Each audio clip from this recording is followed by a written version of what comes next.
사랑하는 일산중심교회 성도 여러분, 오늘도 이 새벽에 하나님의 말씀을 듣고 기도하기 위해 모이신 우리 모든 성도님들에게 하나님의 은혜와 그리고 하나님의 기쁨이 충만하시기를 간절히 소망합니다.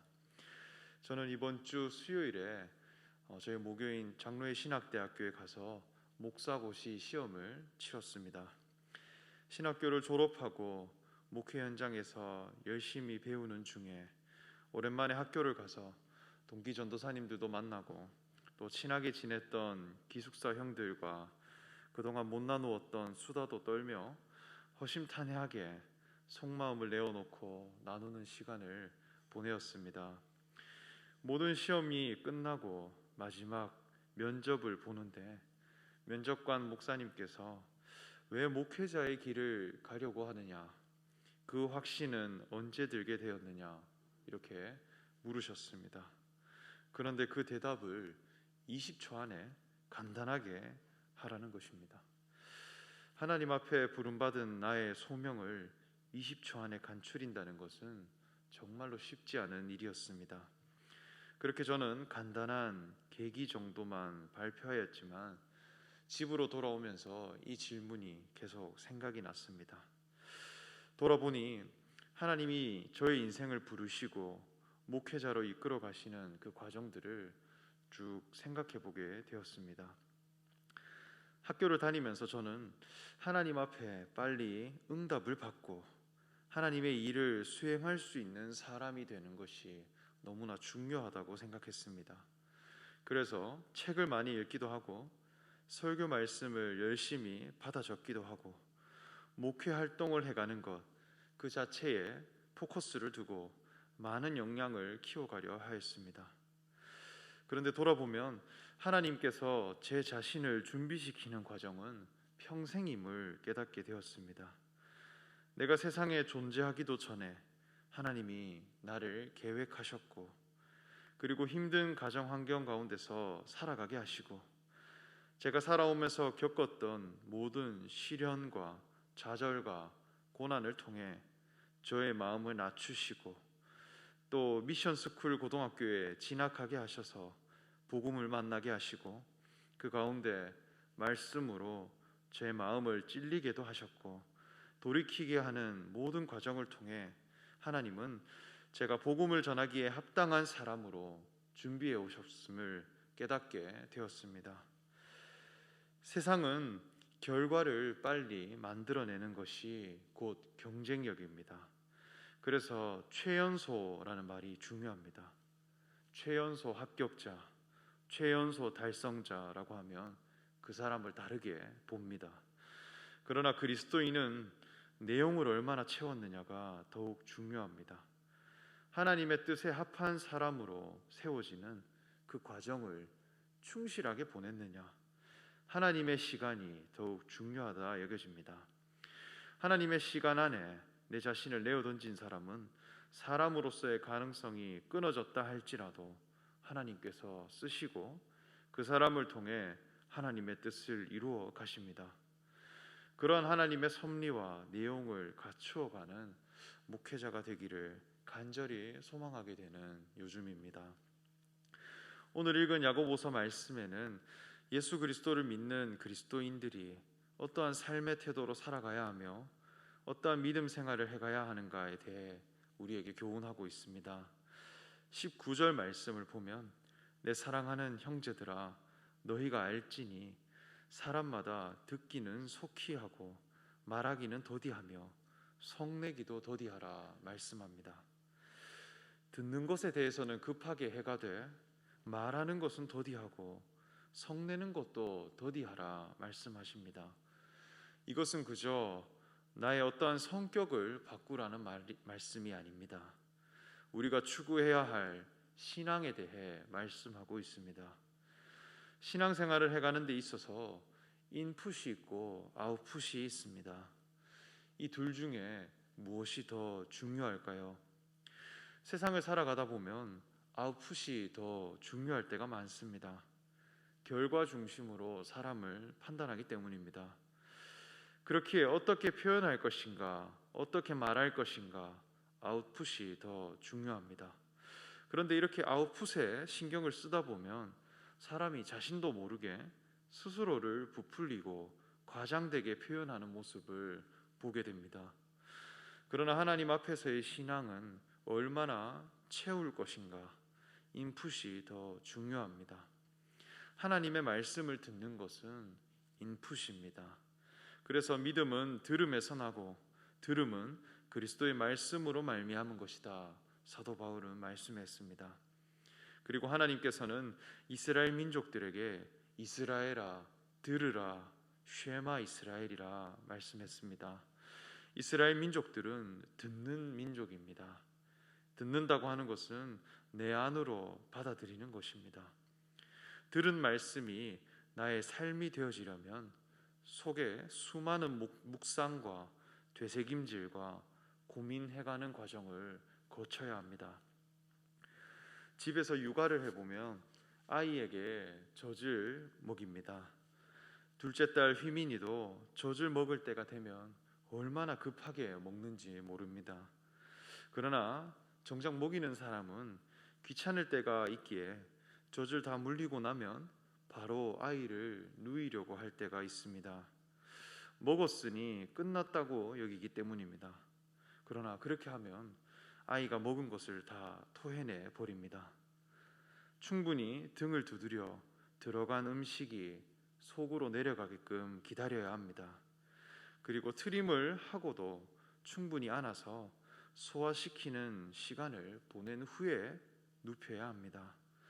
먹은 양식이 소화되고 소화된 양식이 온몸 전체에 퍼져 나를 자라게 하고 나의 몸이 되는 그런 과정을 보내야 합니다. 이 시간을 보내지 않고 그냥 먹기만 하면 되겠지라고 여기면 오히려 소화되지 못하고 속에 들어갔던 더러운 것들이 다 튀어나와 버립니다. 양식을 먹었다 하더라도 그것이 나의 몸이 되고 나의 살이 되고 내 삶이 변화되어지려면 충분히 소화시키고 나의 체질이 변화되는 그런 과정을 보내야 한다는 것이죠. 사람의 몸도 이러하듯 하나님 앞에서 우리의 신앙도 그저 쉽게 표현되어지는 신앙이 있다면 더디게 표현되는 신앙이 있다는 것입니다. 하나님의 율법을 그저 행함으로 지켜내는 신앙, 이것은 표현이 너무나 쉽습니다. 이것은 내 의지와 상관없이 그저 행동으로 맞추기만 하면 의롭다 여김을 받을 수 있습니다. 정해진 날짜에 정해진 장소에서 그 율법을 지키기만 하면 됩니다. 내 자신이 고민할 필요 없이 그저 행동하기만 하면 인정받을 수 있는 신앙입니다. 인풋보다 아웃풋을 더 강조하는 모습입니다. 서기관과 바리새인들은 겉으로 표현되어지는 신앙을 아주 중요하게 여기는 자들이었습니다. 그러나 예수님께서는 마태복음 23장 25절에 화 있을진저 외식하는 서기관들과 바리새인들이여 잔과 대접의 겉은 깨끗이 하되 그 안에는 탐욕과 방탕으로 가득하게 하는도다 말씀합니다. 겉과 속이 다르다는 것입니다. 겉모습으로는 하나님의 율법을 지키고 있지만 율법의 목적되는 예수 그리스도는 믿지 아니하고 오히려 자신을 높이고자 하는 탐욕이 가득 차 있더라는 것이죠. 오히려 예수님께서는 애통한 자는 복이 있나니 말씀하셨습니다.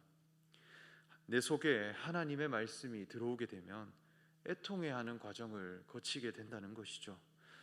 의에 줄이고 목마른 자로 내 자신이 발견되고 하나님의 율법 앞에 내가 죄인임을 고백하고 하나님의 말씀과 일치되지 못하는 내 삶을 보며 애통해야 하는 과정을 거쳐야 합니다.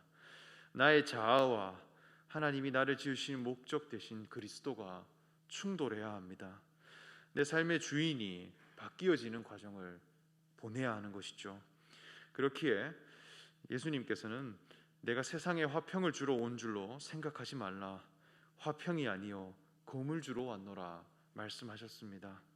나의 자아와 나의 생각을 찌르고 심판하는 분으로 오셨다고 말씀합니다. 나의 모든 생각들이 심판받는 과정을 다 거친 후에 예수 그리스도를 나의 구주로 맞이함으로 이제는 나도 하나님의 자녀로 거듭나고 마침내 내 겉과 속이 일치되는 신앙으로 나아가는 참된 믿음을 가진 자가 되어질 것입니다. 그렇게 야고보 사도는 역시 듣는 것에 집중하고 말하기는 더디하는 그러한 신앙의 태도를 말씀하였습니다. 그리고 성내기도 더디하라 하셨습니다. 성내는 것 역시 마음이 급한 사람에게 나타나는 성품입니다. 사람을 바라볼 때, 내 자신을 바라볼 때 성급하게 판단하고 결과를 내려고 하면 저절로 화가 나고 성이 납니다. 저희 지인 중에 평소에 화를 정말 자주 내는 분이 있는데 너무 열을 자주 낸다고 해서 스팀 다림이라는 별명을 붙여주었습니다. 그래서 과외를 가르칠 때도 수업을 듣는 학생이 답을 풀고 있는데 느리게 풀고 있으면 왜 이렇게 느리냐며 성질을 내고 소리를 꽥꽥 질러댑니다. 그렇기에 수업을 듣는 아이들이 트라우마에 걸릴 정도로 큰 상처를 받고 그리고 그 수업을 싫어하게 됩니다. 그런데 그분이 왜 그렇게 화를 내는가 보면 늘 서두르는 마음이 있습니다. 마음이 얼마나 급한지 자신의 생각을 입이 따라오지 못해 항상 말을 더듬습니다. 그래서 입이 생각을 따라가지 못하니 항상 컴퓨터에 오류가 나듯 말을 더듬으며 항상 이야기를 합니다. 자신조차 급하여 몸이 따라가지 못하는데 하물며 타인을 보면 얼마나 답답할까요? 그러니까 항상 화가 나 있습니다. 그러나 하나님 앞에 신앙생활은 절대 급하다고 해서 이루어지는 것이 아닙니다. 속사람이 미션을 감당할 만한 내용과 과정을 채우지 못하면 아무리 귀한 일을 했다 하더라도 하나님은 그것을 뒤엎으십니다. 믿음의 조상들의 삶을 보면 하나님의 일하심은 늘 사람으로서의 가능성이 끊어졌을 때 시작되었습니다. 아브라함에게 약속한 아들을 주시기까지 25년간 아브라함을 훈련시키고 연단시키셨습니다. 아브라함은 아들을 낳아 계보를 이을 자손을 마련하는 것이 중요하다 여겨 조급함으로 여종 하갈을 통해 아들 이스마엘을 낳았지만 하나님께서는 그를 선택하지 않았습니다. 종의 여인으로 나와진 생명이라면 받아들이지 않겠다는 것입니다. 할례를 받고 경수가 끊겼다 할지라도 자유한 여인을 통해 이삭을 낳게 하셨고 그를 믿음의 계보로 이어가게 하셨습니다. 모세 역시 80년 동안 하나님께서 다루어 오셨습니다. 출애굽 미션을 수행하기까지 40년 동안의 광야에서 양을 치게 하셨습니다. 그러므로 20절 말씀에 사람이 성내는 것이 하나님의 의를 이루지 못함이라. 그러므로 모든 더러운 것과 넘치는 악을 내버리고 너희 영혼을 능히 구원할 바 마음에 심겨진 말씀을 온유함으로 받으라 말씀합니다. 하나님의 의는 조급하게 결과를 낸다고 이루어지는 것이 아니라는 것입니다. 오히려 마음에 심어진 말씀을 온유함으로 받으라 하셨습니다. 이 온유함은 믿음으로 기다리는 태도입니다. 이 온유함은 성령의 열매 중 하나입니다. 그리스도인으로서 열매 맺는 신앙인이 되면 온유한 마음을 가진다 하셨습니다. 마치 아버지가 자녀를 볼 때 그 안에 심겨진 생명을 믿고 자라가기를 기다리는 마음과 같습니다. 생명의 때를 알고 적합한 양식과 교육을 해줄 수 있는 넉넉한 마음입니다. 예수님께서는 온유한 자는 복이 있나니 땅을 기업으로 받는다 말씀하셨습니다. 마치 종자 씨를 가진 농부가 옥토를 얻는 것과 같습니다. 우수한 종자 씨를 가진 농부가 옥토를 얻는다면 세상에 이것보다 더한 기쁨이 있을까요? 풍성한 열매가 나와지기 때문입니다. 그러나 옥토는 그냥 만들어지는 것이 아닙니다. 좋은 땅이 되려면 수많은 쟁기질과 그 속에 많은 거름과 양분이 들어가야 하고 땅을 묵히는 과정이 필요합니다. 그래서 귀한 열매를 내어놓는 땅일수록 더 많은 과정이 필요하다고 합니다. 인삼을 내어놓은 밭은 다시 심으려면 5년 이상 묵혀두어야 한다고 합니다. 묵혀두지 않은 채 급하게 인삼을 다시 심으면 땅에 양분이 없기에 그 농사는 다 망친다고 합니다. 이러한 온유한 자의 마음, 귀한 땅을 얻게 되는 그런 밑거름이 된다 하십니다. 우리가 온유한 마음을 가지고 하나님 앞에 나아간다면 먼저는 우리의 마음밭이 옥토가 되고, 그리고 그 가운데 하나님의 말씀이 심겨 그리스도의 풍성한 열매 맺는 자들이 되어질 것이다 확신합니다. 우리가 하나님을 섬기는 신앙인으로서 추구해야 하는 것은 듣기는 급하게 하되 말하기는 더디하는 그러한 신앙인입니다. 이것은 단순히 말을 안 하는 행동, 그것을 이야기하는 것이 아니라 내용을 채우는 신앙에 집중해야 한다는 것입니다. 하나님의 말씀 앞에 내 자신을 정직하게 비추어 보고 행함으로 하나님 앞에 의로워질 수 없는 내 자신을 철저하게 발견하고 십자가에 매달리신 예수님을 바라보고 그분이 하나님의 아들 되심을 믿음으로 내 삶으로 받아들이고 나의 삶의 운명으로 영접해가는 그런 과정을 통해 우리가 주님 앞에 거듭나는 그런 신앙을 가진 자들이 되기를 간절히 소망합니다.